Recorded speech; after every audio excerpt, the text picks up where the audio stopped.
ಓಂ ಗುರುಭ್ಯೋ ನಮಃ ಪರಮ ಗುರುಭ್ಯೋ ನಮಃ. ಗುರು ಶಾಂತನಾರಾಯಣ ಗುರುವೇ ನಮಃ. ಉಗ್ರಂ ವೀರಂ ಮಹಾವಿಷ್ಣು ಜ್ವಲಂತೋಂ ಸರ್ವತೋಮುಖಂ ನರಸಿಂಹಂ ಭೀಷಣಂ ಭಜೆ ಮೃತ್ಯುಹೋ ಮೃತ್ಯುಂ ನಮಾಮ್ಯಹೋ. ಧಿಮಿಕಿಟ ಧಿಮ್ಮಿಕಿಟ ಬಾಜಮೃದಂಗ ಧಿಮಿಕಿಟ ಬಾಜಮೃದಂಗ ಬ್ರಹ್ಮ ತಾಳಕರೇ ಗಜಾನನ ಬ್ರಹ್ಮ ತಾಳಕರೇ ಗಜಾನನ ತಾಂಡವನೃತ್ಯ ಹರೇ ಗಜಾನನ.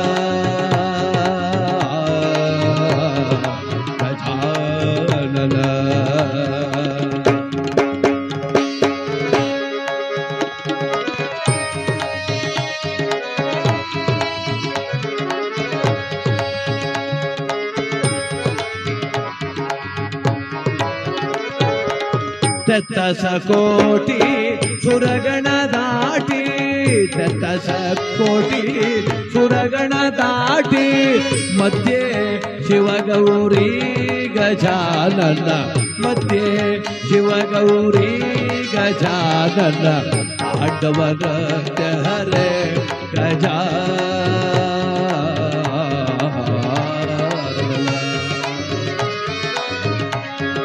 ಲಕ್ಷ್ಮೀ ರಮಣ ಗೋವಿಂದ ಗೋವಿಂದ. ಆಂಜನೇಯ ವರದ ಗೋವಿಂದ ಗೋವಿಂದ. ಭುಜಮುಂಡ ವರದ ಗೋವಿಂದ ಗೋವಿಂದ. ಪುಂಡರೀಕ ವರದ ಗೋವಿಂದ ಗೋವಿಂದ. ಕಾಲಾದ ವರದ ಗೋವಿಂದ ಗೋವಿಂದ. ಕೀರ್ತನ ಆರಂಭ ಕಾಲದಲ್ಲಿ ಮಹಾಗಣಪತಿಯನ್ನು ಪ್ರಾರ್ಥನೆ ಮಾಡಿ ವಾಗ್ದೇವಿಯ ರಜಪ್ರಸಾದವನ್ನು ಮುಡಿಯ ಮೇಲಿರಿಸಿ ನನ್ನ ಪೂಜ್ಯ ಗುರುಗಳಾದಂಥ ಅರಿವಿತ್ತು ಅರವಿಸಿದ ಕರವಿಡಿದು ನಡೆಸಿದ ಪೂಜ್ಯ ಗುರುಗಳಾದಂಥ ಬೆಳಗೊಳ ನಾರಾಯಣದಾಸನ ಮನದಲ್ಲಿ ಸ್ಮರಣೆ ಮಾಡಿಕೊಳ್ಳುತ್ತಾ ಕ್ಷೇತ್ರ ದೇವತೆಯಾದಂಥ ಅಟ್ಟಿಲಕ್ಷ್ಮಿಯ ಪಾದಾರವಿಂದಗಳಿಗೆ ಪೊಡಮಟ್ಟು ಶ್ರೀಮನ್ನಾರಾಯಣನ ಆಶೀರ್ವಾದವನ್ನು ಒಳಗೊಂಡು ಕಥಾ ಪ್ರಾರಂಭವನ್ನು ಮಾಡೋಣ. ಈ ಜಗತ್ತಿನಲ್ಲಿ ಯಾವುದು ಬಹಳ ಮುಖ್ಯ ಅಂದ್ರೆ ಧರ್ಮವೇ ಜಯವೆಂಬ ದಿವ್ಯ ಮಂತ್ರ.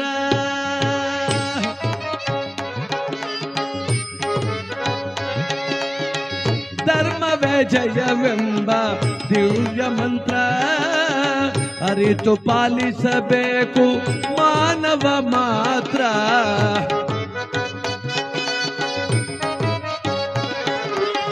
ಅರಿತು ಪಾಲಿಸಬೇಕು ಮಾನವ ಮಾತ್ರ. ಧರ್ಮವೇ ಜಯವೆಂಬ ದಿವ್ಯ ಮಂತ್ರ.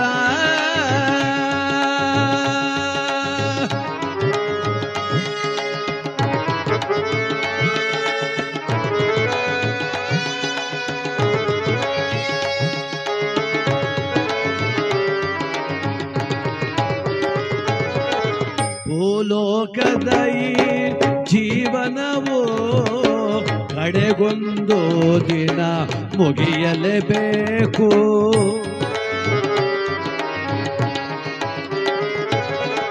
ಭೂಸ್ಪರ್ಶವಾದ ಜನ್ಮವೋ ಈ ಲೋಕದಲ್ಲಿಯೇ ಅಳಿಯಲು ಬೇಕು. ಸಾತ್ವಿಕ ಬದುಕು ಸ್ವರ್ಗಕ್ಕೆ ಮಾರ್ಗ.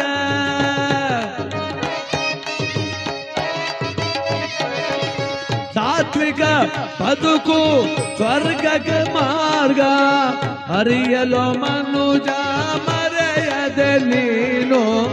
ಅರಿಯೋ ಮನುಜ ಮರೆಯದೆ ನೀನು. ಧರ್ಮವೇ ಜಯವೆಂಬ ದಿವ್ಯ ಮಂತ್ರ ದಿವ್ಯ ಮಂತ್ರ ದಿವ್ಯ ಮಂತ್ರ. ಧರ್ಮವೇ ಜಯವೆಂಬ ದಿವ್ಯ ಮಂತ್ರ. ವ್ಯಾಪಾರ ಮಾಡ್ತೀಯಪ್ಪ, ಕೃಷಿ ಮಾಡ್ತೀಯ, ಹರಿಕತೆ ಮಾಡ್ತೀಯ, ದೇವ್ರ ಪೂಜೆ ಮಾಡ್ತೀಯ, ಏನಾದ್ರೂ ಮಾಡು ಧರ್ಮವಾಗಿ ಮಾಡು ಅಂದ್ರು. ಏನಾದ್ರೂ ಮಾಡು ಅಪ್ಪ. ಡಾಕ್ಟ್ರು ವೈದ್ಯಾಧಿಕಾರಿ ನೀನು, ಆದ್ರೆ ಅದರಲ್ಲೂ ಒಂದು ಧರ್ಮ ಇರಲಿ.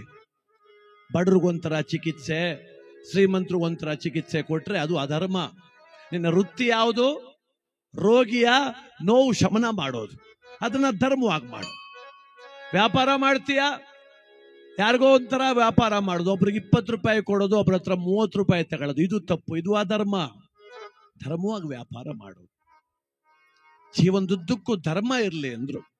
ಹಾಗೆ ಈ ಭೂಸ್ಪರ್ಶವಾದಂತ ಜೀವ ಧರ್ಮ ಮಾರ್ಗದಿಂದಲೇ ಈ ಲೋಕದ ಕರ್ಮ ಒಳಿದು ಸ್ವರ್ಗವನ್ನು ಸೇರಬೇಕು.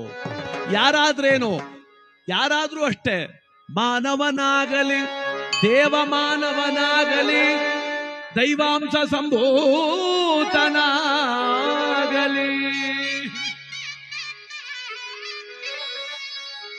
ಯಾರಾದ್ರೂ ಅಷ್ಟೇ ಈ ಲೋಕದಲ್ಲಿ ಹುಟ್ಟಿದ ಮೇಲೆ ಈ ಜಗತ್ನಂಗೆ ಬದುಕಬೇಕು.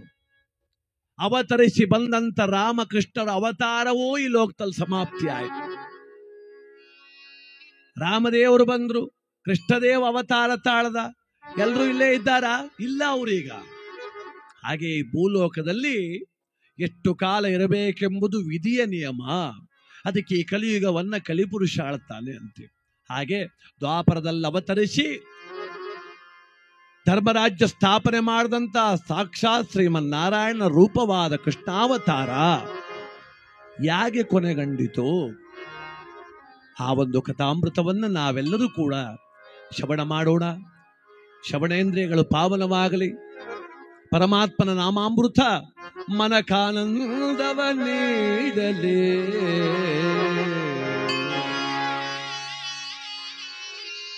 ಭಗವಂತನ ನಾಮಾಮೃತ ಮನಸ್ಸಿಗೆ ಆನಂದ ನೀಡ್ತದಂತೆ ಅಲ್ವಾ? ಯಾರ್ಯಾರಿಗೆ ಎಲ್ಲೆಲ್ಲ ಆನಂದವೋ ಯಾರೋ ಗೊತ್ತು. ಯಾರೋ ಒಬ್ಬ ಅಂತಾನೆ, ಸ್ವಾಮಿ ಒಂದು ಮನೆ ಕಟ್ಟಿಬಿಟ್ರೆ ನೆಮ್ಮದಿ ಸ್ವಾಮಿ ನನಗೆ. ಇನ್ನೊಬ್ಬ ಅಂತಾನೆ, ಅಯ್ಯೋ ಮಗನಿಗೆ ಹೆಣ್ಣು ಹುಡುಕ್ ಸಾಕಾಯ್ತು ಕಣಪ್ಪ, ಅವನೊಂದು ಮದುವೆ ಆದ್ರೆ ಸಾಕಣಪ್ಪ ನೆಮ್ಮದಿ ಅಂದ. ಇನ್ನೊಬ್ಬ ಅಂದ, ಮದುವೆ ಆಗ 10 ವರ್ಷ ಆಯ್ತು ಸ್ವಾಮಿ, ಮಕ್ಕಳಿಲ್ಲ, ಮಕ್ಕಳಾಗ್ಬಿಟ್ರೆ ನೆಮ್ಮದಿ ಅಂದ. ಇನ್ನೊಬ್ಬ ಅಂತಾನೆ, ಸ್ವಾಮಿ ಮಗ ಅವನೇ ಓದ್ತಾವನೆ, ಅವನ್ ಡಾಕ್ಟ್ರ್ ಆಗ್ಬಿಡ್ಬೇಕು ಸ್ವಾಮಿ. ಯಾಕಪ್ಪ ಡಾಕ್ಟ್ರು? ನಮ್ ದೊಡ್ಡಪ್ಪನ ಮಗ ಆಗವನೆ, ಅದಕ್ಕೆ ಅವನು ಒಟ್ಟರು ಸುತ್ತ ನನ್ನ ಮಗನು ಡಾಕ್ಟ್ರ್ ಮಾಡಕ್ ಬಿಡ್ತೀನಿ ನಾನು. ಎಲ್ರದ್ದು ಈ ತರ ನೆಮ್ಮದಿ. ಅವನ್ ಯಾರೋ ಬೆಳಿಗ್ಗೆ ಬಂದಂತ, 50 ರೂಪಾಯಿ ಕೊಡು, ಒಂದು 5 ವಾರ್ಡ್ಸ್ ಹೊಡೆದ್ರು ನಂಗೆ ನೆಮ್ಮದಿ ಕಣಪ್ಪ ಅಂದ. ಮನವು ಬೇಡ, ಮದುವೆ ಬೇಡ, ಎಡ್ತು ಬೇಡ, ಒಂದು 50 ರೂಪಾಯಿ ಕಾಸು ಕೊಡು, ನನ್ನಷ್ಟು ನೆಮ್ಮದಿಯಾಗಿ ಯಾರೂ ಇಲ್ಲ ಜಗತ್ತಲ್ಲಿ ಅಂತ. ಅವನ್ ನೆಮ್ಮದಿ ಅಲ್ಲಿ. ನಮ್ಮ ಆನಂದ ಇಲ್ಲಿ ಅಂದ್ರೆ ಭಗವಂತನ ನಾಮಾಮೃತ, ಕೃಷ್ಣಾವತಾರ. ನೋಡಿ ಕಥಾಮೃತ ಹೇಗೆ ಪ್ರಾರಂಭವಾಗ್ತದೆ ಅಂದ್ರೆ, ದುರುಳರೆಲ್ಲರ ತರಿದರು ಸಾತ್ವಿಕರಾದ ಪಾಂಡವರು,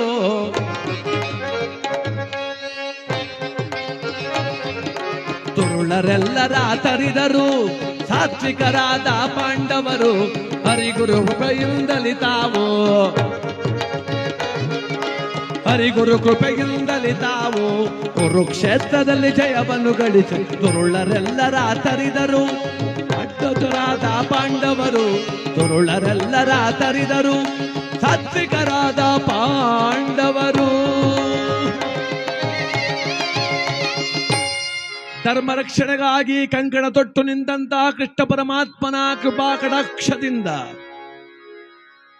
ಆ ಕುರುಕ್ಷೇತ್ರವೆಂಬ ಮಹಾಯಜ್ಞದಲ್ಲಿ ದುರುಳರನ್ನೇ ಬಲಿ ಕೊಟ್ಟು ಶರಣರ ತಲೆ ಕಾಯ್ದಿದ್ದಾನೆ ಭಗವಂತ. ಕಟ್ಟ ಕಡೆಗೂ ಸ್ಥಾಪನೆಯಾಗಿದೆ ಧರ್ಮರಾಜ್ಯ. ಕೌರವಾದಿಗಳು ನಾಶವಾಗಿ ಶುಭ ಮುಹೂರ್ತವನ್ನು ನಿಶ್ಚಯ ಮಾಡಿ ಕುಲ ಪುರೋಹಿತರಾದ ದೌಮ್ಯರೊಡಗೂಡಿ ಆ ಧರ್ಮರಾಯರಿಗೆ ಮಂಗಲ ಸ್ನಾನ ಮಾಡಿಸಿ, ಮಸ್ತಕಕ್ಕೆ ಮುತ್ತಿನ ಕಿರೀಟವನ್ನಿಟ್ಟು, ಕೊರಳಿಗೆ ಕಂಠಾಭರಣಗಳನ್ನು ತೊಡಿಸಿ, ಪೀತಾಂಬರ ಉಡಿಸಿ ಆ ಹಸ್ತಿನಾಪುರದ ಸಿಂಹಾಸನದ ಮೇಲೆ ಕುಳ್ಳಿರಿಸಿದ್ದಾರೆ. ಅಲ್ಲಿಗೆ ಧರ್ಮರಾಜ್ಯವಾಯಿತೋ ಈ ಜಗದಿ, ಧರ್ಮಕ್ಕೆ ಜಯವಾಯಿತೋ, ಧರ್ಮರಾಜ್ಯವಾಯಿತೋ ಈ ಜಗದಿ, ಧರ್ಮಕ್ಕೆ ಜಯವಾಯಿತೋ. ಆನಂದಗೊಂಡನು ಭೀಮಸೇನನು, ಸಂತಸಗೊಂಡನು ಪಾರ್ಥನು ತಾನು.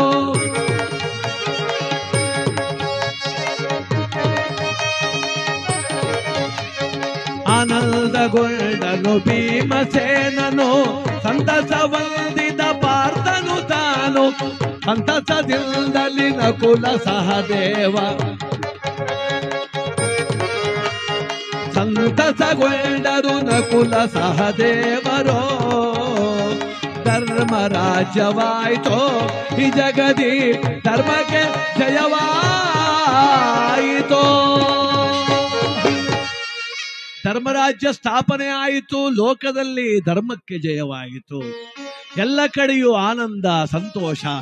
ಬರುವ ಅಕ್ಕಪಕ್ಕದ ರಾಜರುಗಳೆಲ್ಲ ಬಹಳ ಸಂತೋಷವಾಗಿ ಉಡುಗೊರೆಗಳನ್ನಿತ್ತು ಆ ಧರ್ಮರಾಜನನ್ನು ಅಭಿನಂದಿಸ್ತಾ ಇದ್ದಾರೆ. ಒಂದು ಕಡೆ ಮೃಷ್ಟಾನ್ನ ಭೋಜನ, ಮಗದೊಂದು ಕಡೆ ಸಾತ್ವಿಕರಿಗೆಲ್ಲರಿಗೂ ಕೂಡ ಮುತ್ತಿನ ಅಭಿಷೇಕ, ಮಗದೊಂದು ಕಡೆ ರಾಜ್ಯಾಡಳಿತದ ರೂಪುರೇಷೆ. ಇವೆಲ್ಲವನ್ನು ಕಣ್ಣಾರ ಕಂಡ ತಾಯಿ ಕುಂತಿಯ ಕಣ್ಣಲ್ಲಿ ಆನಂದ ಬಾಷ್ಪ.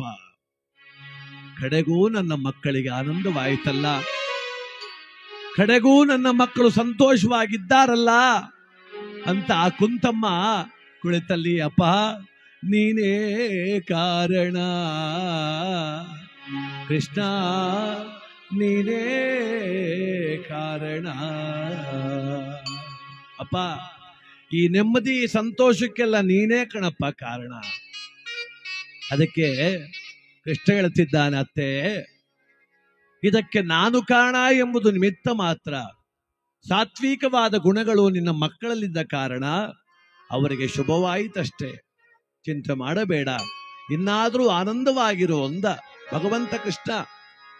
ಕುಂತಮ್ಮನಿಗೇನು ಆನಂದ, ಸಂತೈಸಲಿಕ್ಕೆ ಕೃಷ್ಣ ಇದ್ದಾನೆ, ಎತ್ತ ಎಂಬ ಪ್ರೀತಿ ತೋರ್ಲಿಕ್ಕೆ ಮಕ್ಕಳಿದ್ದಾರೆ, ಅರಮನೆಯ ತುಂಬ ಬಂಧು ಬಳಗ ತುಂಬಿದೆ. ಆದರೆ ಅದೇ ಸಮಯ ಅತ್ತ ಭೀಕರವಾದ ಕುರುಕ್ಷೇತ್ರ ರಣಾಂಗಣ. ಎತ್ತ ನೋಡಿದರೂ ಸತ್ತ ಶವಗಳ ರಾಶಿ, ಮಾನವರ ರಕ್ತ ತೊಯ್ದು ತೊಯ್ದು ವಸುಂಧರೆಗೆ ಕಾಲಿಟ್ಟೊಡೆ ದುರ್ನಾತ ಬೀರುವ ಸ್ಥಳವಾಗಿದೆ.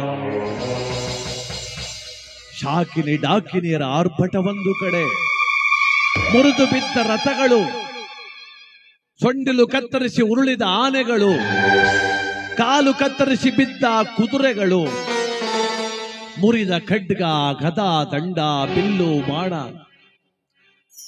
ಒಂದು ಕ್ಷಣ ಎಂಥ ಗಂಡದೆಯ ಗುಂಡಿಗೆಯು ಛಲ್ಲೆನ್ನುವಂತ ಭೀಕರ ದೃಶ್ಯ. ಆ ರಣಭೂಮಿಯ ಮಧ್ಯದಲ್ಲಿ ವೈಶಂಪಾಯನ ಸರೋವರವೆಂಬ ಸರೋವರ. ಆ ಸರೋವರದ ಸನಿಹದಲ್ಲಿ ಹೆಣ್ಣೋರ್ವಳು ಬಿಕ್ಕಿ ಬಿಕ್ಕಿ ಹೇಳುತ್ತಾ ಇದ್ದಾಳೆ. ಯಾರ ತಾಯಿ? ಅವಳೇ ಗಾಂಧಾರ ದೇಶದ ರಾಜಕುವರಿ,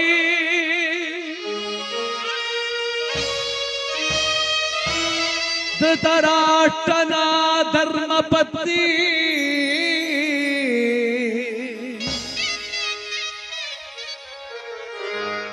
ನೂರೊಂದು ಮಕ್ಕಳ ಅತಭಾಗ್ಯ ಮಾತೆ, ದುಃಖಿಸುತ್ತಿಹಳು ಗಾಂಧಾರಿ.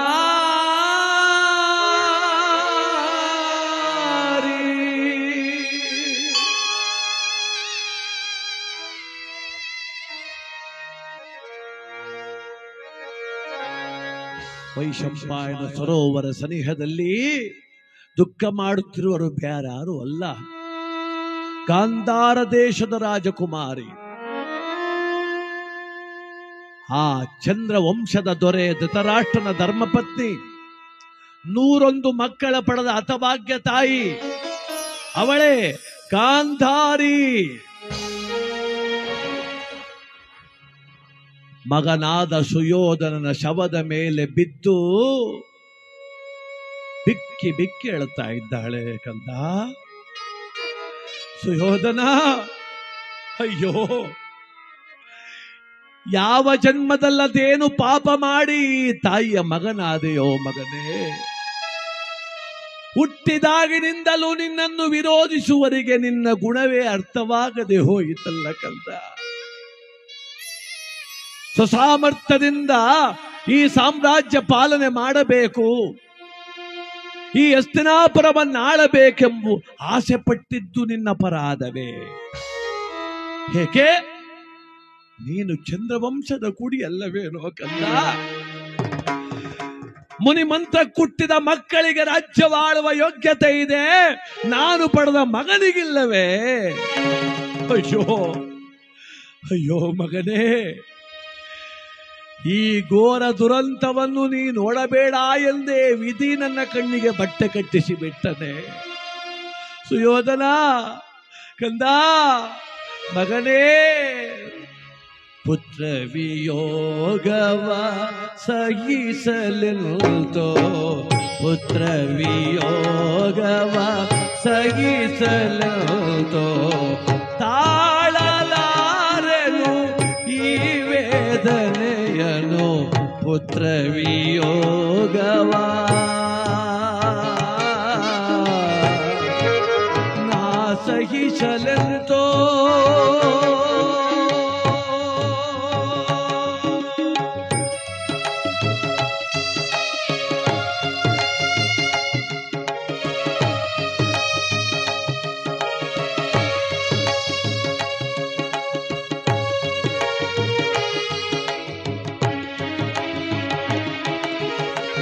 ಪಡೆದೆನು ಮಕ್ಕಳ ದೈವವ ಬೇಡಿ, ಪಡೆದೆನು ಮಕ್ಕಳ ದೈವವ ಬೇಡಿ, ಇಂದು ಈ ದುಃಖವರಿತು ಕೋಡಿ. ಶಿವನೇ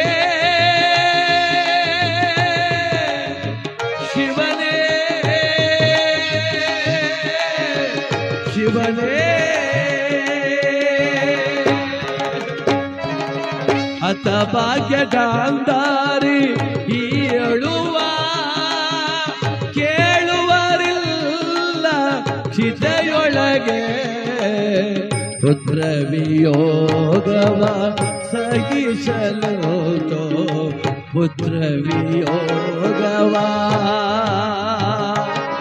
ಸಹಿಸಲಂತೋ. ಶಿವನೇ ಶಿವನೇ,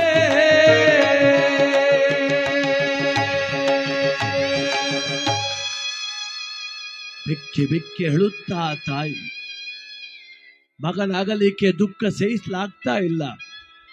ಒಬ್ಬರಲ್ಲ ಇಬ್ಬರಲ್ಲ 101 ಮಕ್ಕಳು ರಣಮಾರಿ ಆಹುತಿಯಾಗಿದ್ದಾರೆ. ಇದ್ದೊಬ್ಬ ಮಗಳು ದುಶ್ಯಲೆ ದೂರಾಗಿದ್ದಾಳೆ. ಆ ತಾಯಿ ಕಣ್ಣೀರಿಡುತ್ತಾ, ಶಿವನೇ ಎಂಥ ವೇದನೆ ಇತ್ತೆಯಪ್ಪ ನನಗೆಂದುಕೊಂಡು ನೆಲ ಬಡಿವಳೊಮ್ಮೆ, ಹತಾಶಳಾಗುವಳೊಮ್ಮೆ, ಉಚ್ಚಿಯಂತೆ ಚೀರುವಳೊಮ್ಮೆ. ಕಡೆಗೆದ್ದು ನಿಂತಳು. ನನ್ನ ಮಕ್ಕಳ ಮಾರಣ ಹೋಮಕ್ಕೆ ಯಾರು ಕಾರಣ? ನಾನು ತೋರಿದ ಅತಿ ಪ್ರೀತಿಯೇ ಕಾರಣವೇ? ಇಲ್ಲ, ಜಗತ್ತಿನಲ್ಲಿ ಎಲ್ಲ ತಾಯಿ ಬಯಸುವಂತೆ ನನ್ನ ಮಕ್ಕಳ ಬಾಳು ಬೆಳಗಲಿ ಎಂದು ಬಯಸಿದೆ. ಇವರ ಪಿತನಾದ ಧೃತರಾಷ್ಟ್ರ ಕಾರಣನೇ.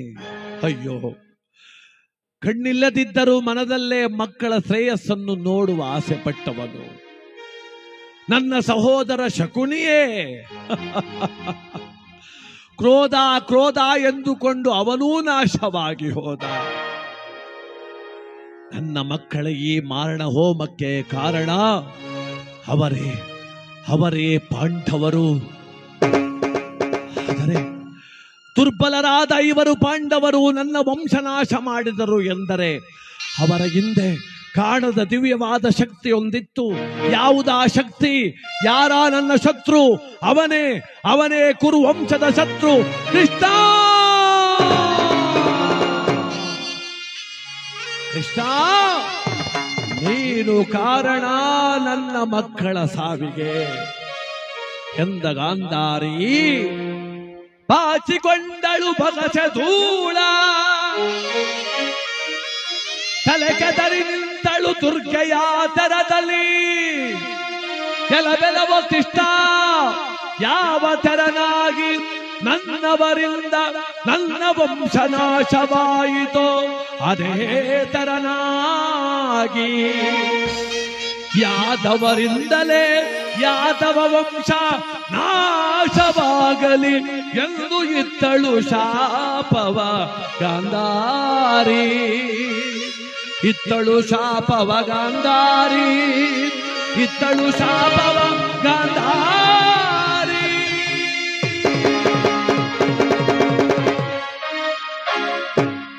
ಯಾವ ರೀತಿ ಶಾಪ ಕೊಟ್ಲು ಗಾಂಧಾರಿ? ಕೃಷ್ಣ, ನನ್ನವರಿಂದ ನನ್ನ ಮಕ್ಕಳು ಬಡಿದಾಡಿ ಸತ್ತಂತೆ, ನಿನ್ನ ಕಣ್ಮುಂದೆ ನಿನ್ನ ವಂಶದ ಜನ ಬಡಿದಾಡಿ ಸಾಯಬೇಕು, ನಿನ್ನ ಮಕ್ಕಳು ನಿನ್ನ ಕಣ್ಮುಂದೆ ಪ್ರಾಣ ಬಿಡಬೇಕು, ನಿನ್ನ ಪತ್ನಿಯರು ರಕ್ತಕಾರಿ ಸಾಯಬೇಕು. ಇತ್ತಳು ಶಾಪವ ಗಾಂಧಾರಿ ಬಲು ಕೋಪದಿಂದ ತಾನಾಗ.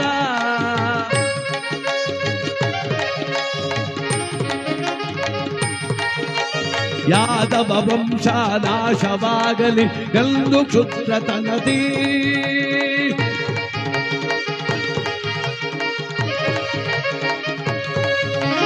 ಇತ್ತಳೋ ಶಾಪವ ಗಾಂಧಾರಿ. ಅತ್ಯಂತ ಕೋಪ ಬಂದಾಗ ಶಾಪ ಕೊಡ್ತಾರೆ ಜನ. ತಮ್ಮ ತಪ್ಪನರುವಾಗೋದಿಲ್ಲ ಅವ್ರಿಗೆ, ನಮ್ಮಿಂದ ತಪ್ಪಾಗದೆ ಅಂತ ಯಾರಿಗೂ ಅನ್ಸೋದಿಲ್ಲ. ನಾವೆಲ್ಲ ಅನ್ಕೋದೇನು ಅಂದ್ರೆ ಜಗತ್ತೆಲ್ಲ ನಮಗೆ ವಿರೋಧಿಗಳು ಅಂತ. ಗಾಂಧಾರಿಗೂ ಹಾಗೇನೆ ಆಗಿದ್ದು. ಅವಳು ಅಂದ್ಕೊಂಡಿದ್ದಾಳೆ ನನ್ನ ಮಕ್ಕಳನ್ನೆಲ್ಲ ಸೇರಿ ಕೊಂದು ಹಾಕ್ಬಿಟ್ರು ಅಂತ. ನೋಡಿ, ಮಕ್ಕಳು ಕೆಡ್ಲಿಕ್ಕೆ ಗಾಂಧಾರಿ ಅತಿ ಪ್ರೀತಿನೂ ಕಾರಣ. ದುರ್ಯೋಧನ ಹುಟ್ಟದಾಗ್ಲೇ ಶುರು ಮಾಡಿದ್ಲು, ನೀನೇ ಈ ರಾಜ್ಯ ಆಳ್ಬೇಕು, ನೀನೇ ಈ ರಾಜ್ಯ ಆಳ್ಬೇಕು. ಅದು ಅವನ ಮನಸ್ಸಲ್ಲಿ ಅತ್ಯಂತ ಪ್ರಭಾವ ಬೀರಿಬಿಡ್ತು. ಕಾರಣ ಏನು ಗೊತ್ತಾ? ಈ ಪ್ರಪಂಚದಲ್ಲಿ ಎಷ್ಟೇ ಗುರುಗಳಿರ್ಬೋದು ನಮಗೆ, ಆದರೆ ಮನೆಯ ತಾನೇ ಮೊದಲ ಶಾಲೆ, ತಾಯಿ ತಾನೇ ಮೊದಲ ಗುರುವು, ಜನನಿ ತಾನೇ ಮೊದಲ ಗುರುವು. ಅಮ್ಮ ತೊಡೆ ಮೇಲೆ ಕುಳ್ಳಿಸ್ಕೊಂಡು ತುತ್ತನ್ನ ಕೊಡ್ತಾ, ಕಂದ ಸಿಟ್ಟು ಮಾಡ್ಕೋಬೇಡ, ಕೋಪ ಮಾಡಬೇಡ, ಅವ್ರು ನಿಮ್ಮ ಮಾವ, ಅವ್ರು ನಿಮ್ಮ ಚಿಕ್ಕಪ್ಪ, ಇವ್ರ ದೊಡ್ಡಪ್ಪ, ಇವ್ರ ಅತ್ತೆ, ಇವೆಲ್ಲ ಪ್ರೀತಿ ತುಂಬಿಕೊಡ್ಬೇಕು. ಅದು ಏನು ಮಾಡೋದು? ಹೆಣ್ಮಕ್ಳೆಲ್ಲ ಯಾಕೋ ವ್ಯತ್ಯಾಸ ಆಗ್ಬಿಟ್ಟವ್ರೆ. ಮಗನಿಗೆ ಹೇಳ್ಕೊಡ್ತಾರೆ, ನೋಡ್ಬೇಕು, ನಿಮ್ಮ ಚಿಕ್ಕವ ಅವಳಲ್ಲಿ, ನಿಮ್ಮ ಚಿಕ್ಕವ ಕಲ್ಲೆ ತಾಕ್ಬಿಡು ಹೇಳ್ತೀನಿ ಅವಳಿಗೆ ಒಂದು ತಲೆ ಮೇಲೆ. ನಮ್ ಕಂಡ್ರಾಗೋದಿಲ್ಲ ಅವಳಿಗೆ.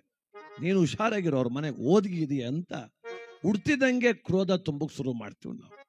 ಅವ್ರು ನಮ್ಮ ಶತ್ರುಗಳು, ನಿಮ್ಮ ಚಿಕ್ಕಪ್ಪ ಸರಿಗಿಲ್ಲ, ನಿಮ್ಮ ಮಾವ ಸರಿಗಿಲ್ಲ. ನೋಡಿ, ಸಮಯ ಕೆಟ್ಟದ್ದಾದಾಗ ಕೆಲವು ವರ್ತನೆಗಳು ಬದಲಾಗ್ತವೆ. ಈ ಪ್ರಪಂಚದಲ್ಲಿ ಯಾರು ಕೆಟ್ಟವರಲ್ಲ. ಕೆಲವು ಸಮಯ ಕೆಡಕರನ್ನಾಗಿ ಮಾಡಿಬಿಡುತ್ತದೆ. ಪರಿಸ್ಥಿತಿ ಒತ್ತಡಕ್ಕೆ ಸಿಕ್ಕಿ ಕೆಲವರು ಕೆಟ್ಟವರಾಗವ್ರೆ ಹೊರತು ಜನ್ಮತ ಕೆಟ್ಟವ್ರು ಯಾರು ಇಲ್ಲ. ಯಾವ ತಾಯಿ ತಾನೆ ತನ್ನ ಮಕ್ಕಳ ಹಡದ ತಕ್ಷಣ ಇವನು ಕೇಡಗನಾಗ್ತಾನೆ, ಕೊಲಗಡಕನಾಗ್ತಾನೆ ಅಂತಾಳೆ. ಎಲ್ಲ ಒಳ್ಳೆಯವರೇ ಆಗ್ತಾರೆ ಅಂತಾರೆ. ಕೆಲವು ಸಮಯ ಹಂಗೆ ಆಗ್ತದೆ. ಅದಕ್ಕೆ ಕ್ರೋಧ ತುಂಬಬಾರದು. ಸಿಟ್ಟು ಮಾಡ್ಕೊಂಡ್ರು ಪರವಾಗಿಲ್ಲ, ಕೋಪ ಬಂದ್ರೆ ಏನ್ ಮಾಡ್ತಾರೆ, ಬೈದ್ಬಿಟ್ಟು ಸುಮ್ಮನೆ ಆಗ್ತಾರೆ. ಕ್ರೋಧ ಇಟ್ಕೊಂಡ್ಬಿಟ್ರೆ ಸಿಗ್ಲಿ, ಟೈಮ್ ಸಿಗ್ಲಿ ಅವನಿಗೆ, ಕಾಯ್ತಾರೆ ಸಮಯ. ಅದಕ್ಕೆ ಸಿಟ್ಟೇ ಪರವಾಗಿಲ್ಲ, ಕ್ರೋಧ ಇರಬಾರ್ದು. ಕೋಪ ಹೊರ ಹಾಕ್ಬಿಡ್ಬೇಕು, ದುಃಖನೂ ಹೊರ ಹಾಕ್ಬಿಡ್ಬೇಕು. ದುಃಖ ಒಳಗೆ ಇಟ್ಕೊಂಡ್ರೆ ಮನೋವ್ಯತೆ ನಮ್ಮ ಆರೋಗ್ಯ ಹಾಳು ಮಾಡ್ತದಂತ.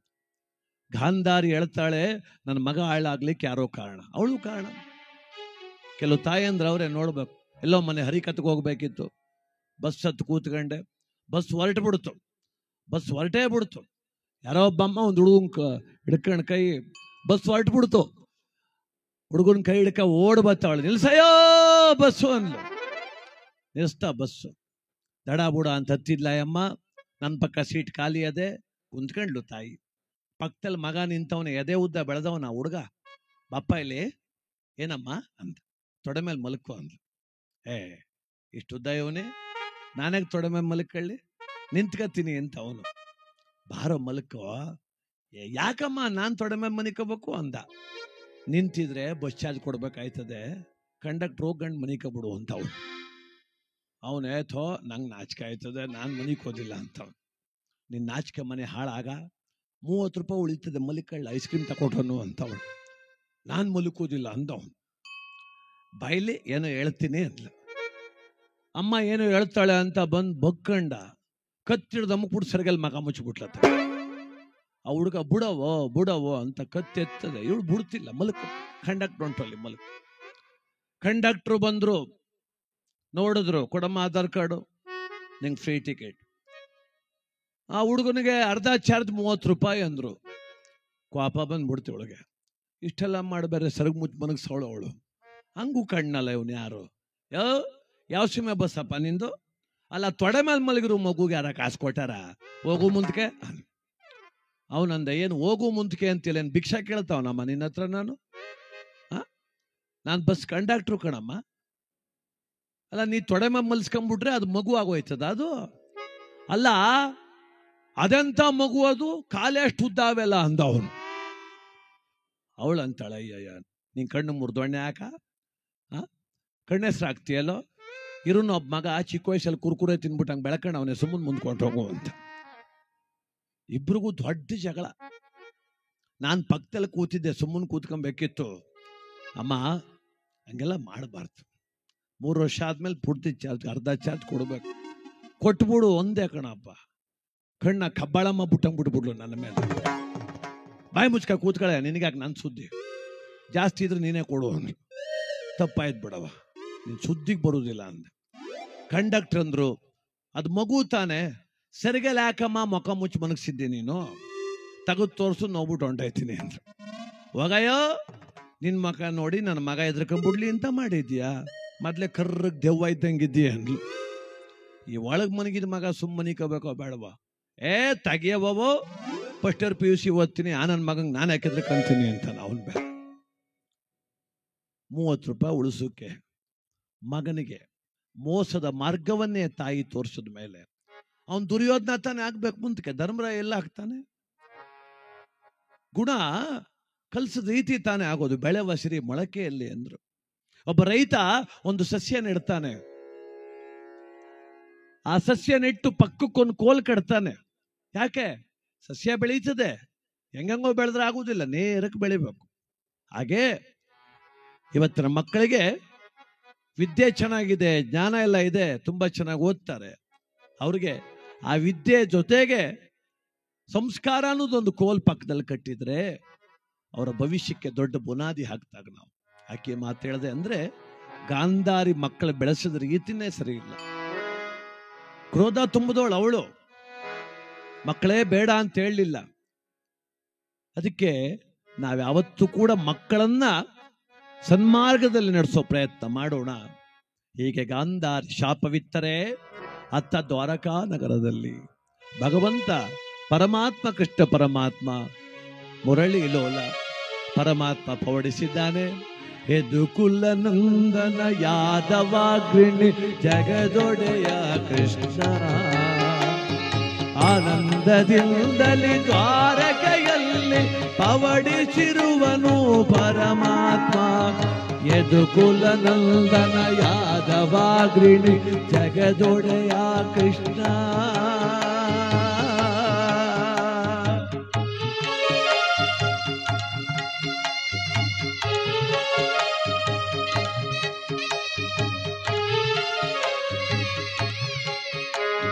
ಮುರಳಿ ಮನೋಹರನು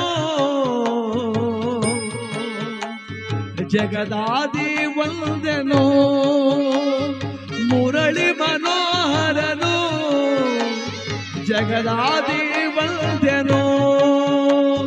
ಜಗದೋದ್ಧಾರಿ ಮೌರಿ ಶೌರಿ ಗೋಪಿ ಜನಪ್ರಿಯ ಗೋಪಾಲ, ಗೋಪಿ ಜನಪ್ರಿಯ ಗೋಪಾಲ. ಮಲಗಿದನೋ ಕೃಷ್ಣ, ಮಲಗಿದನೋ ಜಗವಡೆಯ. ಜೈ ಕೃಷ್ಣ ಪರಮಾತ್ಮಕಿ. ಆನಂದವಾಗಿ ಮಲಗಿದ್ದ ಭಗವಂತ ಕೃಷ್ಣ ಥಟ್ಟನೆ ಕಣ್ಬಿಟ್ಟ. ತಾಯಿ ಗಾಂಧಾರಿಯ ಶಾಪ ಅವನ ಕರ್ಣಗಳಿಗೆ ಗೋಚರವಾಯಿತು. ಅಮ್ಮ ಗಾಂಧಾರಿ, ಎಂತ ಶಾಪವಿತ್ತೆ ತಾಯಿ, ನಿನ್ನ ದುಃಖ ಹೇಳತೀರದು. ಯಾರೇ ಆದರೇನೋ, ಕೆಟ್ಟವರು ಒಳ್ಳೆಯವರೆಂಬ ಭೇದವಿಲ್ಲದೆ ಮಕ್ಕಳೆಲ್ಲ ಒಂದೇ ಎಂದು ಕಾಣುವ ಏಕೈಕ ಜೀವ ತಾಯಿ. ಆಗಲಿ ತಾಯಿ, ನೀ ಇತ್ತೆ ಶಾಪವ ಯಾದವ ಕುಲ ನಾಶವಾಗಲೆಂದು. ನಾನೂ ಅದನ್ನೇ ಬಯಸಿದನಮ್ಮ.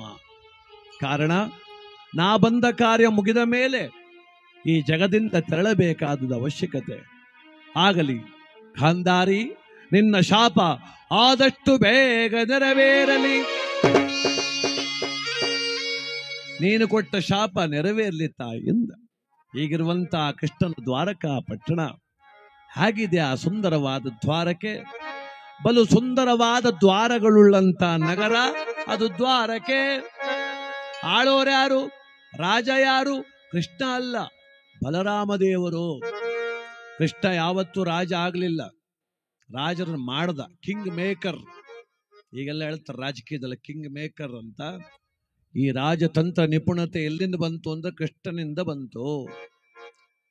ಅವನು ಯಾವತ್ತು ನೋಡಿ ಜರಾಸಂಧನನ್ನ ಸಂಹಾರ ಮಾಡಿ ಅವನ ಮಗ ಸಹದೇವನನ್ನ ರಾಜನನ್ನಾಗಿ ಮಾಡಿ, ಸೋದರ ಮಾವ ಕಂಸನನ್ನ ಧ್ವಂಸ ಮಾಡಿ ತಾತ ಉಗ್ರಸೇನಿಗೆ ಪಟ್ಟಾಭಿಷೇಕ ಮಾಡಿ, ಹಾಗೆ ದುರುಳರಾದ ಕೌರವರನ್ನು ನಾಶ ಮಾಡಿ ಧರ್ಮಿಷ್ಠರಾದ ಪಾಂಡವರಿಗೆ ಪಟ್ಟಾಭಿಷೇಕ ಮಾಡಿ. ಅದಕ್ಕೆ ಅವನನ್ನ ಕಿಂಗ್ ಮೇಕರ್, ನಿಜವಾದ ಕಿಂಗ್ ಮೇಕರ್ ಅವನೇ. ಧರ್ಮ ಮಾರ್ಗದಲ್ಲಿ ಮಾಡದಂತ ಕಾರ್ಯಗಳು. ಅಂತ ಕೃಷ್ಣನ ದ್ವಾರಕಾ ನಗರವನ್ನ ಬಲರಾಮ ದೇವರು ಆಳ್ತಾ ಇದ್ದ. ರೇವತಿ ಪತಿ, ಆ ಬಲರಾಮ ದೇವರ ದ್ವಾರಕೆ ಎಷ್ಟು ಸುಂದರವಾಗಿದೆ. ಯೋಜನದಗಲ ದ್ವಾರಕ ನಗರ, ಎತ್ತ ನೋಡಲು ಬುರುಜುಗಳು, ಪಳಪಳ ಹೊಳೆಯುವ ಕಲಸಗಳು, ಸಾಲು ಸಾಲಿನ ರಾಜ ಬೀದಿಗಳು, ಎತ್ತೆತ್ತರದ ಮಹಲುಗಳು, ಮೇರೆ ಮೀರುವ ಮಂದರ ಪರ್ವತ, ಪಳಪಳ ಅರಿವ ಯಮುನಾ ನದಿಯು, ಸುಂದರ ಪ್ರಕೃತಿ ದ್ವಾರವದು ದ್ವಾರಕಾ ಪಟ್ಟಣವೋ. ವಿಪುಲವ ಆದ ಗೋ ಸಂಪತ್ತು, ಗೋಪಿಕಾಂಗನೆಯರು ಸುಂದರ ನಾಡು, ಸಾತ್ವಿಕರ ನೆಲವೀಡು, ಅದುವೇ ಸುಂದರ ದ್ವಾರಕಾ, ಅದುವೇ ಸುಂದರ ದ್ವಾರಕಾ.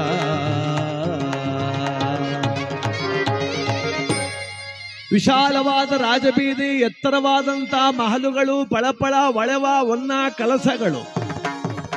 ಆ ರಾಜಬೀದಿಯ ತುಂಬ ಗೋವುಗಳ ಸಾಲು.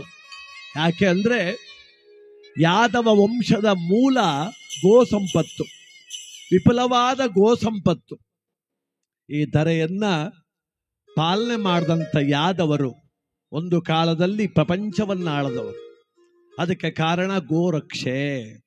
ಅವರು ಪೂಜೆ ಮಾಡ್ತಿದ್ದದ್ದು ಪರ್ವತವನ್ನ, ಗೋವುಗಳನ್ನ, ನದಿಯನ್ನ.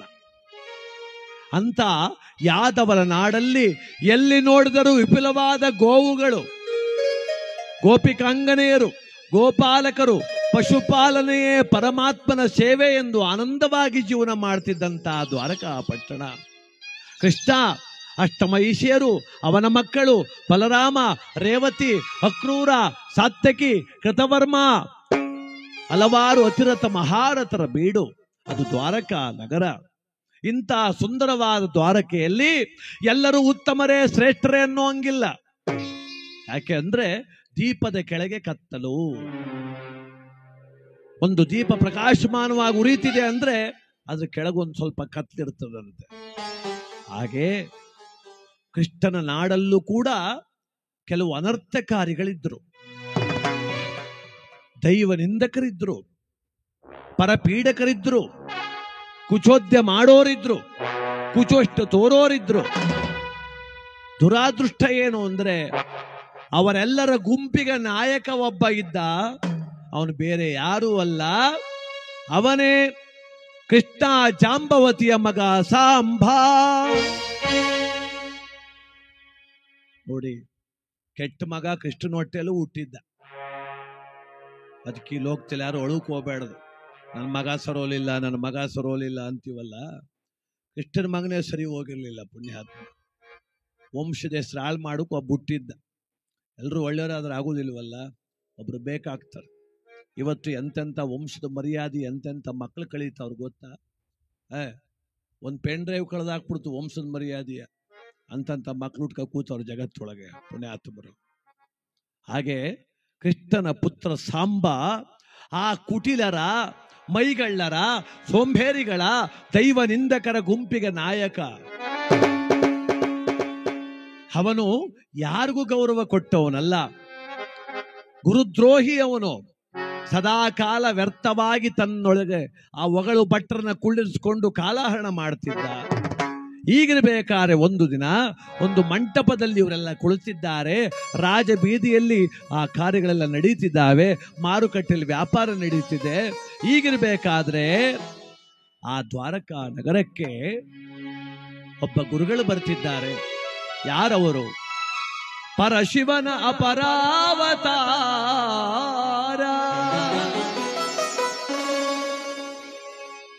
ಪರಶಿವನ ಅಪರಾವತಾರ,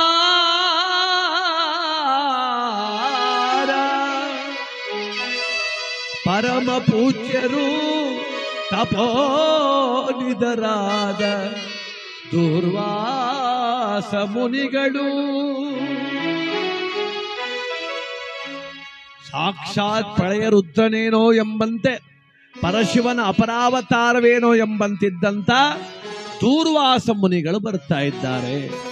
ತಮ್ಮ ಶಿಷ್ಯರೊಡಗೂಡಿಕೊಂಡು ಆ ತಪೋನಿದರು ಬರ್ತಿರಬೇಕಾದ್ರೆ ಆ ಭಗವಂತನ ನಾಮಾಮೃತವನ್ನಾಡ್ತಿದ್ದಾರೆ. ಜಯ ಜಯ ಗೋಪಾಲ ಗೋಪೀಲೋಲ, ಜಯ ಜಯ ಗೋಪಾಲ ಗೋಪೀಲೋಲ, ಜಯ ಜಯ ಗೋಪಾಲ. ಸ್ಥಿತ ಜನ ಪಾಲಕ ನತ ಜನ ಪರಿಪಾಲ,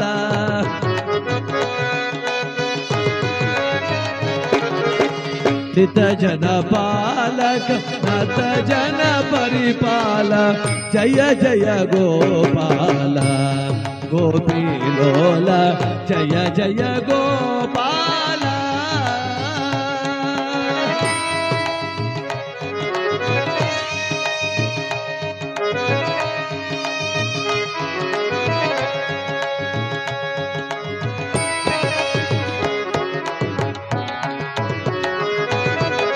ಶಿಷ್ಟ ರಕ್ಷಕ ದೃಷ್ಟ ಶಿಕ್ಷಕ ಧರ್ಮರಾಜ್ಯ ಸಂಸ್ಥಾಪಕ,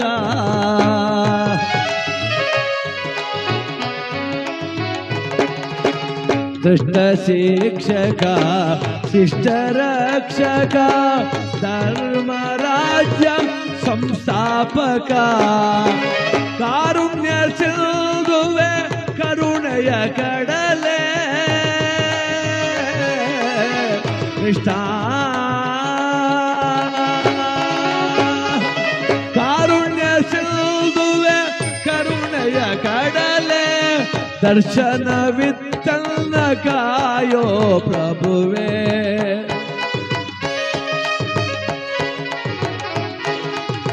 ದರ್ಶನವಿತ್ತನ್ನ ಕಾಯೋ ಪ್ರಭುವೇ, ಜಯ ಜಯ ಗೋಪಾಲ ಗೋಪೀಲೋಲ, ಜಯ ಜಯ ಗೋಪಾಲ.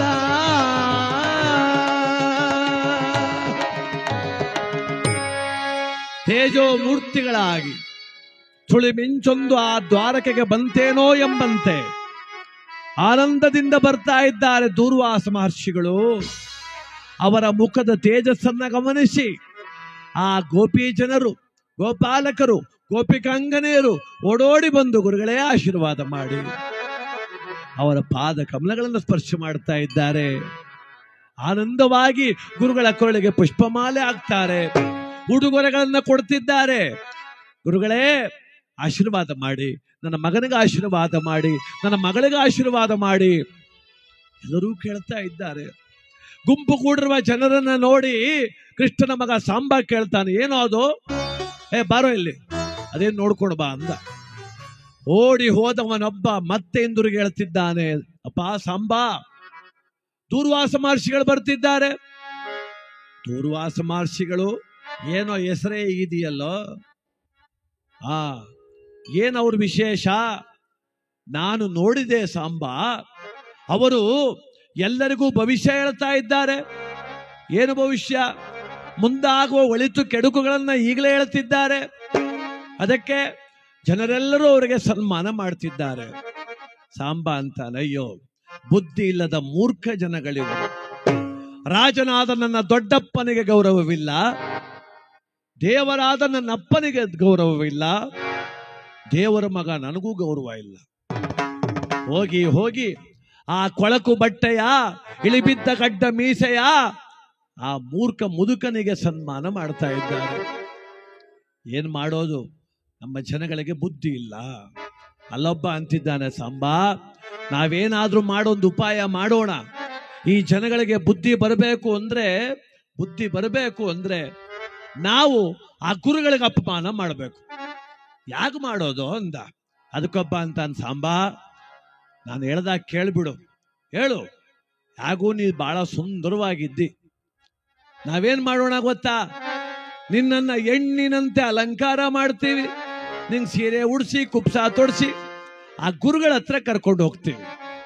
ಅವ್ರೇನ್ ಹೇಳ್ತಿದ್ದಾರೆ? ಭವಿಷ್ಯ ಹೇಳ್ತಿದ್ದಾರೆ. ಭವಿಷ್ಯ ನಾವೇನಂತ ಕೇಳ್ತೀವಿ?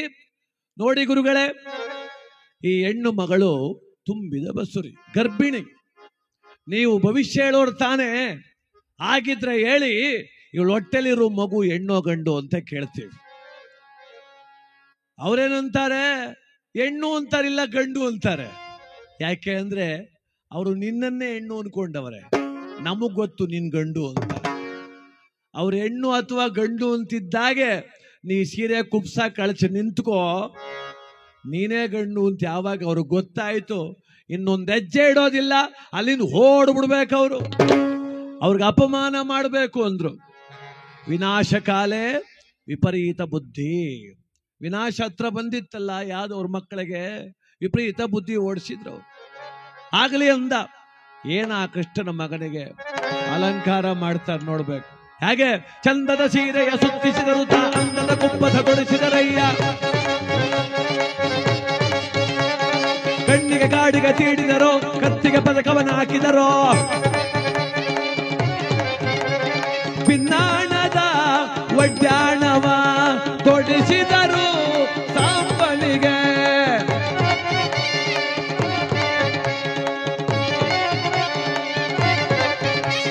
ಪಿನ್ನಾಣದ ಒಡ್ಯಾಣವ ತೊಡಿಸಿದರು ಸಾಂಬನಿಗೆ.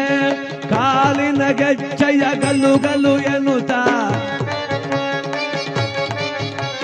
ಕುಣಿಯುತ್ತಲಿರುವನು ಸಾಂಬನುತ. ಚಂದದ ಸೀರೆ ಸುತ್ತಿಸಿರುತ್ತ ಅಂದದ ಕುಪ್ಪಸ ತೊಡಿಸಿದರಯ್ಯ, ಚಂದದ ಸೀರೆ ಸುತ್ತಿಸಿದ ಅಂದದ ಕುಪ್ಪಸ ತೊಡಿಸಿದರಯ್ಯ. ಏನು ಕೃಷ್ಣನ ಮಗನಿಗೆ ಅಲಂಕಾರ ಮಾಡ್ಲಿಕ್ಕೆ ನಿಂತ್ರು. ಗರ್ಭಿಣಿ ಹೆಂಗ್ ಕಾಣ್ಬೇಕಲ್ಲ, ಹೊಟ್ಟೆ ಉಬ್ಬದಂಗ್ ಕಾಣಿಸ್ಬೇಕಲ್ಲಪ್ಪ.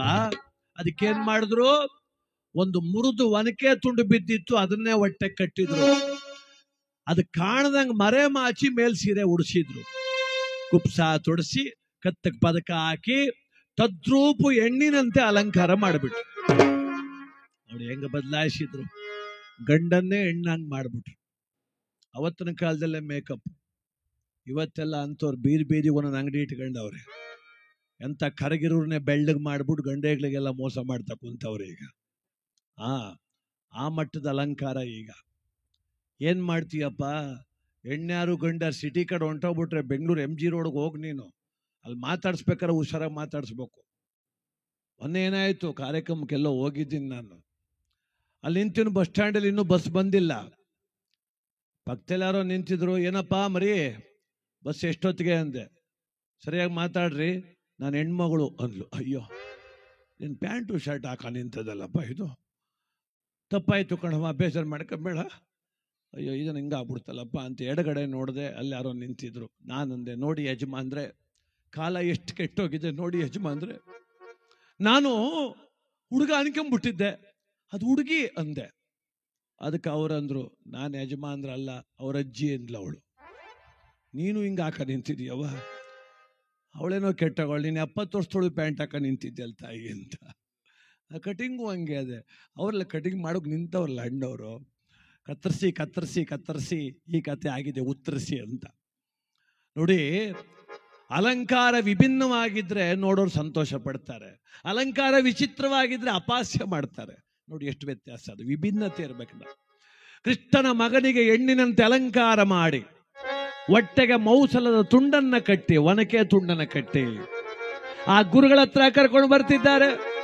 ಬಾರಮ್ಮ ಬಾರೆ ಬಾತಾಗೆ ಎಲ್ಲೂ ತನಲಿಯುತ್ತ ಕರೆದಲ್ಲೋ,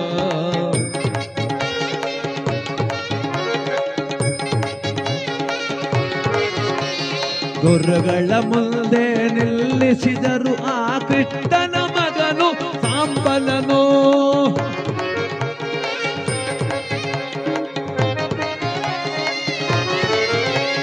ಬಾರಮ್ಮ ಬಾರೆ ಬಾತಾಯೆ ಎಂದು ಕರೆತಂದರು.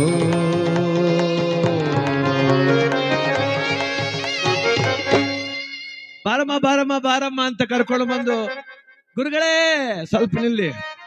ದೂರ್ವಾಸ ಮಹರ್ಷಿಗಳು ಮೊದಲೇ ತುಂಬಾ ಕೋಪಿಷ್ಟ್ರವರು, ಶೀಘ್ರ ಕೋಪಿಗಳು.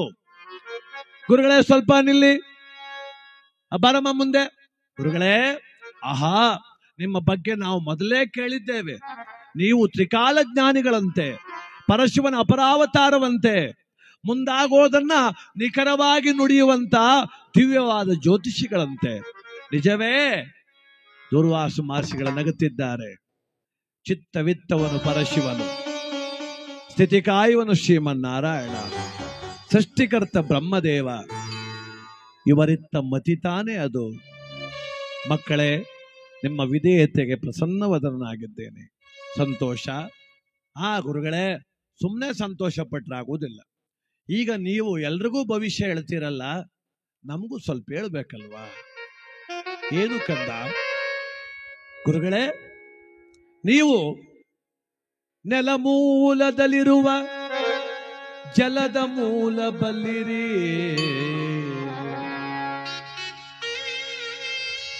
ಪರ್ವತದ ತಳದಲ್ಲಿರುವ ನಿಧಿಯ ರೂಪ ಹರಿಯ ಬಲ್ಲಿರಿ. ನೀವೇನ್ ಸಾಮಾನ್ಯರ ಗುರುಗಳೇ? ನೆಲದೊಳಗಿರೋ ಜಲದ ಮೂಲ ಹೇಳ್ತೀರಿ, ಪರ್ವತದ ಕೆಳಗಿರೋ ನಿಧಿ ಮೂಲ ಹೇಳ್ತೀರಿ, ಗರ್ಭದಲ್ಲಿರೋ ಮಗು ಹೆಣ್ಣೋ ಗಂಡು ಅಂತಾನು ಹೇಳ್ತೀರಿ ಅಲ್ವಾ ಗುರುಗಳೇ? ಸುಮ್ಮನೆ ನಗುತ್ತಾ ನಿಂತರು ಗುರುಗಳು. ಅದಕ್ಕೀಗ ನೀವು ನಮಗೆ ಭವಿಷ್ಯ ಹೇಳ್ಬೇಕೆ? ಬಾಮ ಮುಂದೆ. ಆ ಕೃಷ್ಣನ ಮಗ ತಲೆ ತುಂಬ ಸೆರೆಗೊದ್ದುಕೊಂಡು, ಮುಖ ಕಾಣದಂತೆ ಮುಚ್ಚಿಕೊಂಡು, ಗರ್ಭಿಣಿಯಂತೆ ಅಲಂಕಾರ ಮಾಡಿಕೊಂಡು ಗುರುಗಳ ಮುಂದೆ ನಿಂತಿದ್ದಾನೆ.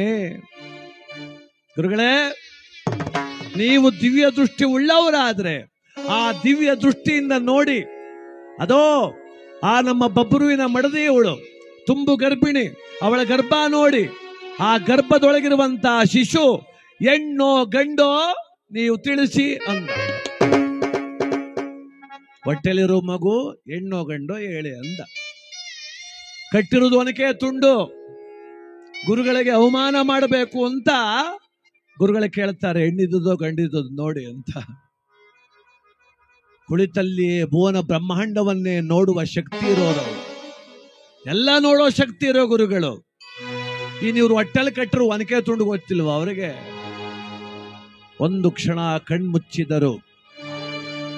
ಇವರು ಮಾಡಿದಂತ ಎಲ್ಲ ಕೃತ್ಯಗಳು ಗೋಚರವಾಯಿತು. ಹೊಟ್ಟೆಗೆ ಕಟ್ಟಿರುವುದು ಒನಕೆ ತುಂಡೆಂಬುದು ತಿಳಿದು ಕಣ್ಣ ಬಿಟ್ಟರು. ಕಣ್ಣಲ್ಲಿ ಕಿಡಿಕಾರಿತು. ಎಲ್ಲ ದುರ್ಮಾರ್ಗಿಗಳ, ಅವಿವೇಕಿಗಳ ಅವಿದೇನ. ಉತ್ತಮ ವಂಶದಲ್ಲಿ ಹುಟ್ಟಿಯೂ ಕೂಡ ಉತ್ತಮ ಗುಣ ಕಿಂಚಿತ್ತು ಇಲ್ಲದ ಅಧರ್ಮಿಗಳೇ ಕೇಳಿ. ಗುರುಗಳೆಂಬ ಕಿಂಚಿತ್ತು ಗೌರವವಿಲ್ಲದೆ ಮಾರ್ಗ ಮಧ್ಯದಲ್ಲಿ ಅಡ್ಡಗಟ್ಟಿ ಈ ಪರಶಿವನ ಭಕ್ತನನ್ನು ಅಪಮಾನ ಮಾಡಿದ ನಿಮ್ಮದಲ್ಲ ತಪ್ಪು, ನಿಮ್ಮಂತ ಮಕ್ಕಳು ಪಡೆದ ವಂಶದ ಅಪರಾಧ.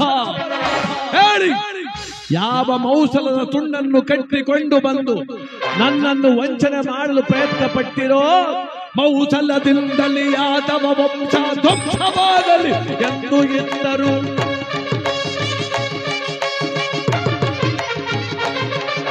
ಮಂತ್ರೋದಕವ ತೆಗೆದರು, ಪಡಬಡ ಮಂತ್ರವ ಉಚ್ಚರಿಸೆ.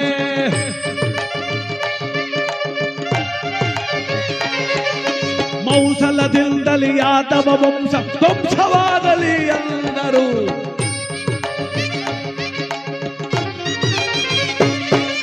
ಕಟ್ಟಿದ ಬನಕೆಯ ಮೃತ್ಯುವಾಗಲಿ ನಿಮ್ಮ ವಂಶಕ್ಕೆ ಎಂದರು.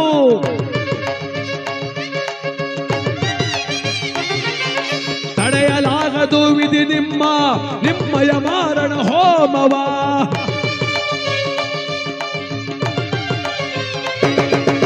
ಇತ್ತರೋ ಶಾಪವ ದೂರ್ವಾಸರು, ಇತ್ತರೋ ಶಾಪವ ದೂರ್ವಾಸರು.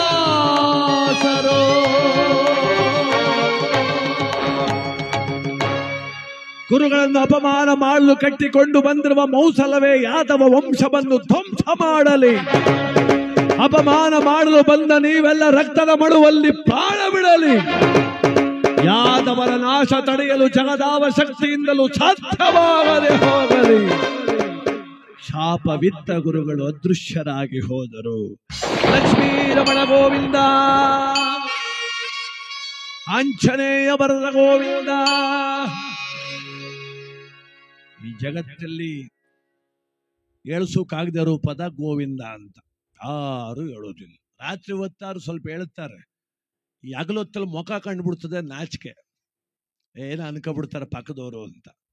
ಗೋವಿಂದ ಅಂದ್ರೆ ಘೋರವಾದ ವಿಪತ್ತುಗಳಿಂದ ನಮ್ಮನ್ನ ಕಾಪಾಡ್ತಕ್ಕಂಥ ಭಗವಂತನ ನಾಮಸ್ಮರಣೆ ಅಲ್ಲ. ಮಂತ್ರ ಎಲ್ಲ ಕಲಿಯಕ್ಕಾಗ್ತದ? ನಾವು ದೇವ ಭಾಷೆ ಸಂಸ್ಕೃತ ಅಂತೀವಲ್ಲ, ಅದೆಲ್ಲ ಕಲಿಯಕ್ಕಾಗ್ತದ? ಆಗುವುದಿಲ್ಲ, ಕಷ್ಟ ಇದೆ. ಅದಕ್ಕೆ ಗೋವಿಂದ, ಹರಹರ ಮಹಾದೇವ, ಉಗೆ ಇವೆಲ್ಲ ಹೇಳ್ಬೇಕಮ್ಮ. ಏನ್ ಮಾಡ್ತೀರಿ ಸದ್ಯ? ನೀವು ಸುಮ್ಮನಾರು ಕೂತಿದ್ದೀರಿ, ಕೆಲವು ಕಡೆ ಜಗಳಕ್ಕೆ ಬಿದ್ದು ಬಿಡ್ತಾರೆ. ಮೊನ್ನೆಯಲ್ಲೂ ಹರಿಕತ್ಗೆ ಹೋಗಿದ್ನ, ಎಲ್ಲ ಮುಂದೆ ಒಂದು 20 ಜನ ಕುಂತಿದ್ರ, ಗೋವಿಂದಾನಿ ಗೋವಿಂದಾನಿ ಗೋವಿಂದಾನಿ ಅಂತ ಒಂದು 5 ಸಲ ಅಂದ್ಬಿಟ್ಟೆ. 80 ವರ್ಷ ಆ ಅಮ್ಮನಿಗೆ ಅದೇನು ಕೋಪ ಬಂದ್ಬಿಡ್ತು, ದಡಕ್ಕಂತ ಮ್ಯಾಕೆದ್ಲು. ಏನಯ್ಯ ದಾಸಪ್ಪ, ನನ್ನ ಕಡೆ ಕೈ ತೋರ್ಸ್ಕೊಂಡ್ ಮಾತಾಡ್ತಿ, ಹೆಂಗ್ ಗ್ರಾಚಾರವ ನಿನಗೆ? ಅಲ್ಲ, 35,000 ದುಡ್ಡು ಕೊಟ್ಟಿರೋದು ನಿನಗೋ ನನಗೋ ಅಂದ್ಲು. ನನಗೆ ಅಂದೆ. ಮತ್ ನಾನೇ ಗೋವಿಂದ ನಾನೇ? ಕಾಸು ನಿನಗೆ, ಗೋವಿಂದ ನನಗ ಅನ್ಬಿಟ್ಟುವಾಗ ಬಂದಿದೆಯಲ್ಲ ಅಂದ್ಲು. ಅಮ್ಮ ನೀನು ಅನ್ಬೇಕು ಅಂದೆ. ನಾನ್ಯಾಕೆ ಬಿಟ್ಟಿಯೇನೆ? ನಮ್ಮೂರಲ್ಲಿ ಒಂದು ಓಟ್ ಹಾಕಿದ್ರು 1,000 ಕೊಡ್ತಾರೆ, ಗೋವಿಂದ ಅಂತೀನಿ, ಕಾಸು ಕೊಟ್ಟಿಯ ಅಂದ್ಲು. ಅಯ್ಯೋ ಬೇಡ ಕಣ, ನಂತವ್ ದುಡ್ಡಿಲ್ಲ, ಸುಮ್ಮನೆ ಕೂತ್ಕೋ ಅಂದೆ. ಅಮ್ಮ, ಗೋವಿಂದ ಅಂತ ಹೇಳೋದ್ರಿಂದ ನಿನಗೆ ಲಾಭ ಇದೆ ತಾಯಿ. ಏನ್ ಲಾಭ? ಗೋವಿಂದ ಎಂದೊಡೆ, ಗೋವಿಂದ ಎಂದೊಡೆ ಮನಕ್ಲೇಶ ದೂರವಾಗುವುದು.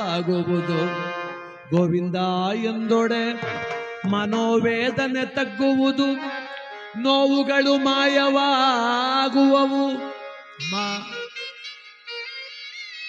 ನೀನು ಗೋವಿಂದ ಅಂತ ಪ್ರೀತಿಯಿಂದ ಅನ್ಬೇಕಮ್ಮ, ನಿನ್ ಕಷ್ಟವೆಲ್ಲ ದೂರ ಆಗುತ್ತೆ. ಅಮ್ಮ, ಗೋವಿಂದ ಅಂದ್ರೆ ನೋವುಗಳೆಲ್ಲ ದೂರ ಆಗುತ್ತೆ ಅಂದೆ.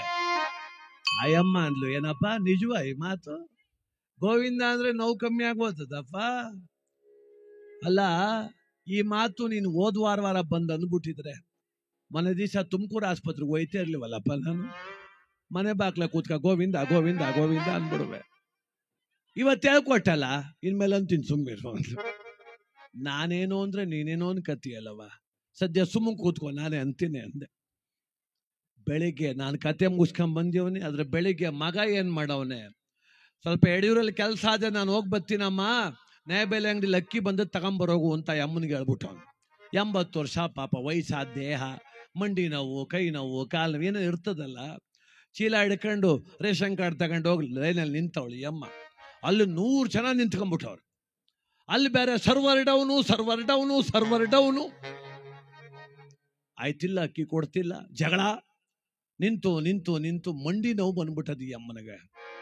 ಯಾವಾಗ ಮಂಡಿ ನೋವು ಬತ್ತೋ, ನಾನು ಹರಿಕತೆಯಲ್ಲಿ ಹೇಳಿದ ಮಾತು ಅಲ್ಲಿಗೆ ಜ್ಞಾಪನ ಬಂದ್ಬಿಟ್ಟದೆ. ಗೋವಿಂದ ಅಂದ್ರೆ ನೋವು ಕಮ್ಮಿ ಆಯ್ತದೆ. ಹರಿಕತೆ ದಾಸಪ್ಪ ಹೇಳಿದ್ನಲ್ಲ, ನೋಡೇ ಬಿಡುವ ತಡಿ ಅಂತ. ನ್ಯಾಯಬೆಲೆ ಅಂಗಡಿಲಿ ಲೈನಲ್ಲಿ ನಿಂತಿದ್ದವಳು ಮಧ್ಯ. ಮುಂಚರ 50 ಜನ ನಿಂತವ್ರೆ, ಇಂಚರ 50 ಜನ ನಿಂತವ್ರೆ. ಕಣ್ಣ ಮುಚ್ಕೊಂಡು ಕೈ ಮುಕ್ಕೊಂಡು ಗೋವಿಂದ ಅಂದ್ರು.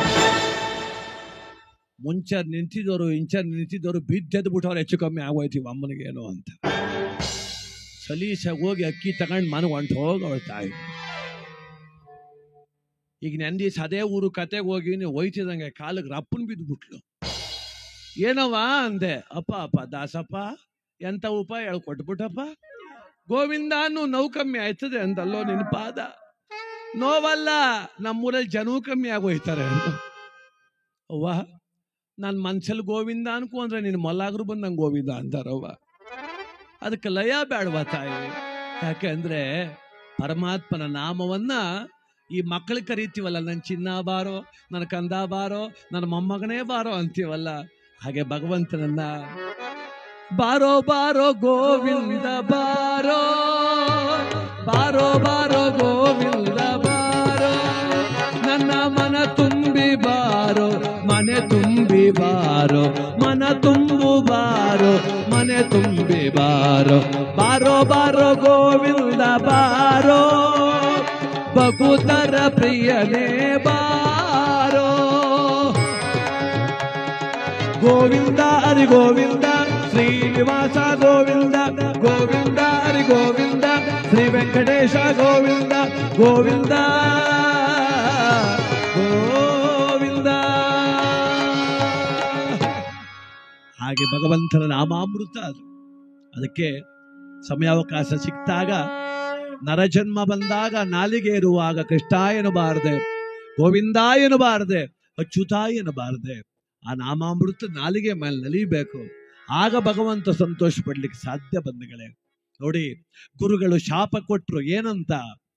ಯಾವ ವನಕೆ ತುಂಡು ಕಟ್ಟಿಕೊಂಡು ಬಂದು ನನಗೆ ಮೋಸ ಮಾಡಲಿಕ್ಕೆ ಪ್ರಯತ್ನ ಮಾಡಿದ್ರು, ಆ ವನಕೆ ತುಂಡೇ ನಿಮ್ಮ ವಂಶ ಧ್ವಂಸ ಮಾಡ್ಲಿ ಅಂದ್ರು. ಏನ್ ಮಾಡ್ತಾರೆ ಮಕ್ಕಳು? ಗುರುಗಳು ಶಾಪ ಕೊಟ್ಟು ಮಾಯವಾದ್ರು, ಆ ವನಕೆ ತುಂಡಿಡಿದು ಓಡೋಡ್ ಬರ್ತಿದ್ದಾರೆ. ಸಭೆ ತುಂಬಿದೆ. ಬಲಭದ್ರದೇವ, ಭಗವಾನ್ ಕೃಷ್ಣ, ಅಕ್ರೂರ, ಸಾತ್ಯಕಿ, ಕೃತವರ್ಮ ಎಲ್ಲರೂ ಇದ್ದಾರೆ. ಆ ವನಕೆ ತುಂಡಿಡಿದು ಬಂದು ಹೇಳ್ತಿದ್ದಾರೆ, ಕೃಷ್ಣ ಕಾಪಾಡು. ಏನಾಯ್ತು? ಮುನಿ ಶಾಪ ಕೀಡಾದೇವೋ ದೇವ, ಮುನಿ ಶಾಪ ಕೀಡಾದೇವೋ, ಹರಿಯ ದೇವೋ ದೇವು ಗುರುವಿನ ಮಹಿಮೆಯ,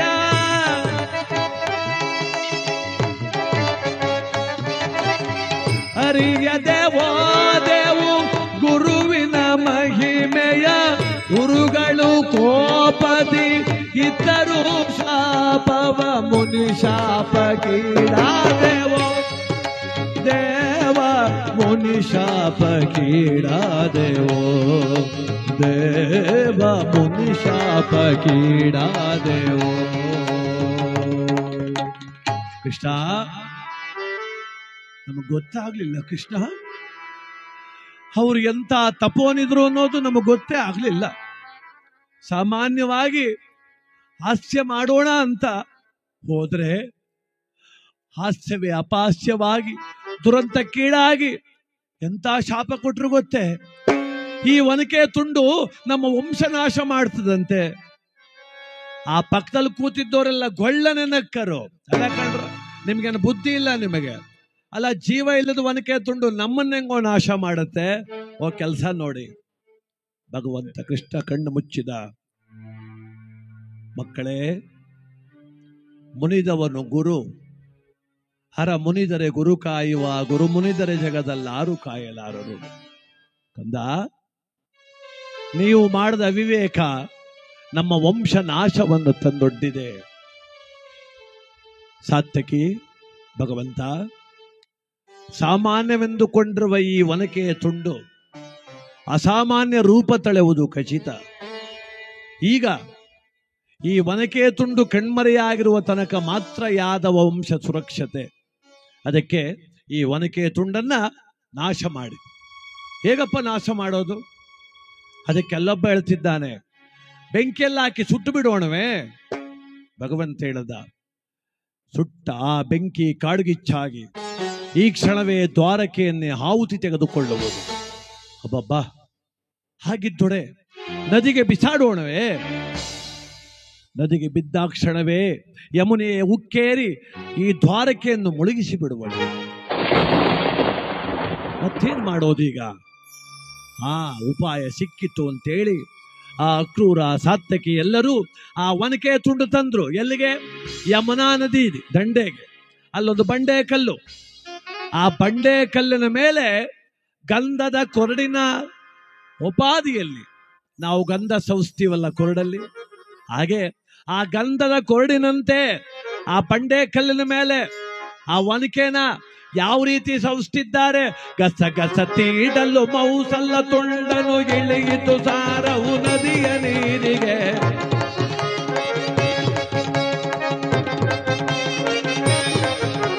ಗಸ ಗಸ ತೀಡಲು ಮೌಸಲ್ಲ ತುಂಡನು ಇಳಿಯಿತು ಸಾರವು ನದಿಯ ನೀರಿಗೆ.